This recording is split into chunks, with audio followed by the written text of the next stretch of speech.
There cannot be peace without first a great suffering. The greater the suffering, the greater the peace. The end you've always feared is coming. It's coming. And the blood will be on your hands. I prayed to God that it wasn't true. Solomon Lane escaped in Paris. And now the world is at risk. This is the CIA's mission. You use a scalpel. I prefer a hammer.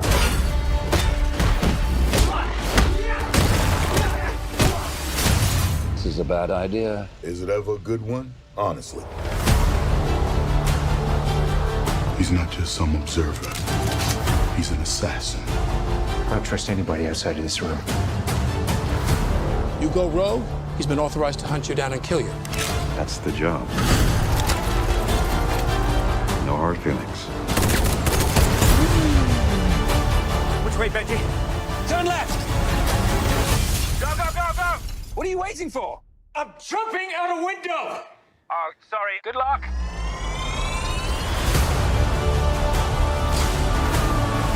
When the clock stops, Ethan Hunt will lose everyone he ever cared about. You don't understand what you're involved in. You need to walk away. Please don't make me go through you. Ethan, that's not who we are.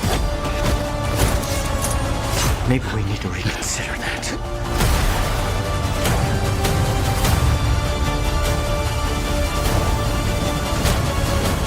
Accept it, Ethan. You've lost this one. What's done is done. What's done is done when we say it's done.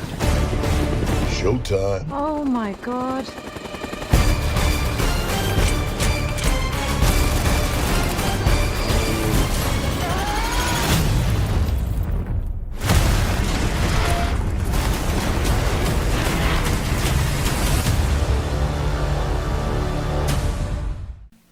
Some missions are not a choice. Simply put, this is still the best film in the franchise and remains one of the greatest action films ever made.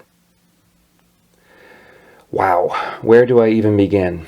I've loved the Mission Impossible films for many, many years now. Aside from the second one being a low point and the first being good but now dated, I genuinely believe that from the third one on are all great movies. I also believe that each film has gotten even better as they've come out over the years.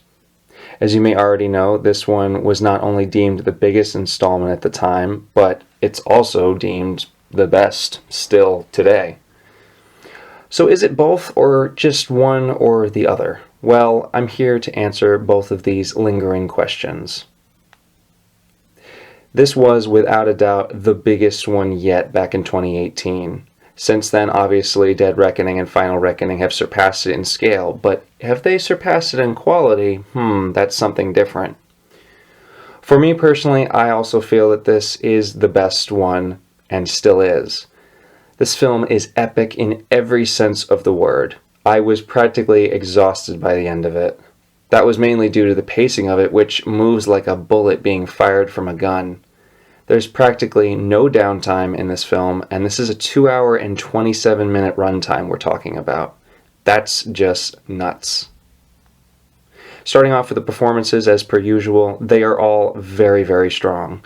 Cruise gives 110% effort as usual while playing Ethan Hunt with a more mature and grounded presence than ever before.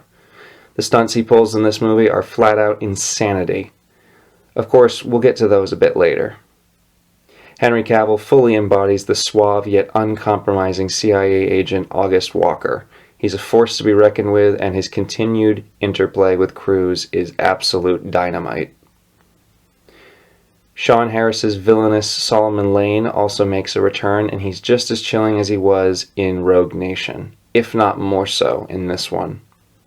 Rebecca Ferguson once again brings both cunning and physicality to her MI6 agent and ally, Ilsa Faust. Simon Pegg's Benji and Ving Rhames' Luther are both welcome returns as always. Newcomer Vanessa Kirby's White Widow was also a standout. She was as lavish as she was lethal. Lastly, I loved that this film featured the return of Michelle Monaghan's Julia, Hunt's former lover and wife. Her return felt natural and deeply rewarding. On to the stunts and action sequences. This is hands down the best action film I've ever seen, or one of them anyway. The film takes everything you love about the franchise and cranks it up to 11. The action is beautifully filmed, gorgeously visceral, and it all packs one hell of a punch. You name it, this film's got it. Halo jumping, fistfights, shootouts, motorcycle chases, car chases, foot chases, helicopter chases. Yes, this film has all of that, and then some.